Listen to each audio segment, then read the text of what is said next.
খবৰত প্ৰভাসৰ আদিপুৰুষৰ teaser release হোৱাৰ পৰাই ফিল্মখনক লৈ তুমুল বিতৰ্কৰ সৃষ্টি হৈছে। আহক এই ফিল্মখনৰ লগত জড়িত কেইটামান তথ্য জনাওঁ যিটো হয়তো আপোনালোকে নাজানে। নম্বৰ 1, আদিপুৰুষ ফিল্মখন হিন্দী আৰু তেলেগু দুইটা ভাষাতে শ্বুটিং কৰা হৈছে। ইয়াৰ বাদে তামিল, মালায়ালম, কানাড়া ভাষাত ডাব কৰা হৈছে। নম্বৰ 2, যিহেতু প্ৰভাসৰ হিন্দী সিমান ভাল নহয়, সেইকাৰণে বাহুবলীৰ দৰে এই ফিল্মখনৰো হিন্দী ভাৰ্চনত অভিনেতা শৰদ কেলকাৰে প্ৰভাসৰ হৈ নিজৰ ভইচ প্ৰদান কৰিছে।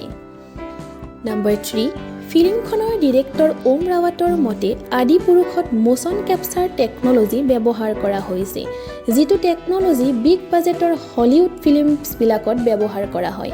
আপোনালোকক জনাই দিওঁ যে মোশ্যন কেপচাৰ হৈছে এনে এক টেকন'লজি যাৰ জৰিয়তে এজন মানুহক এক বিশেষ ধৰণৰ কাপোৰ পিন্ধাই তেওঁৰ গতিবিধিবিলাক ৰেকৰ্ড কৰি লোৱা হয় আৰু সেই ৰেকৰ্ড কৰা ডাটাখিনিক 2D বা 3D মডেলৰ ডিজিটেল কেৰেক্টাৰক এনিমেট কৰিবলৈ ব্যৱহাৰ কৰা হয়।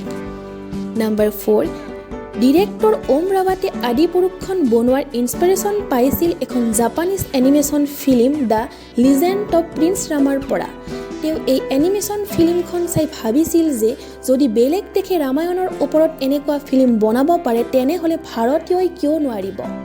এটা ইণ্টাৰভিউত এইবিলাক কথা সদৰি কৰা ডিৰেক্টৰজনে লগতে কয় যে আদিপুৰুষৰ ষ্টৰীত ৭,০০০ বছৰ আগৰ কাহিনী দেখুওৱা হৈছে।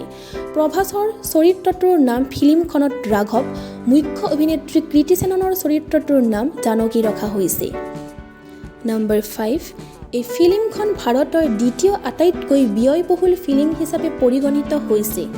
৫০০ কোটি বাজেটেৰে নিৰ্মিত এই ফিল্মখনৰ বাবে প্ৰভাসে ১০০ কোটি, ছেইফ আলী খানে ১২ কোটি টকা লৈছে। ফিল্মখনৰ VFXত ২৫০ কোটি টকা খৰচ হোৱা বুলি কোৱা হৈছে। অৱশ্যে VFX দেখিলে ইমান টকা খৰচ হোৱা যেন নেলাগে। ফ্ৰেণ্ডছ, এই ফিল্মখনত যিদৰে ভগৱান শ্ৰীৰাম, হনুমান তথা ৰাৱণক দেখুওৱা হৈছে, ইয়াক লৈ সৰ্বত্ৰে বিৰোধিতা কৰা দেখা গৈছে। বহুতে ফিল্মখনক বেন কৰা বা লিগেল একশ্যন লোৱাৰ ওপৰতো মত পোষণ কৰিছে।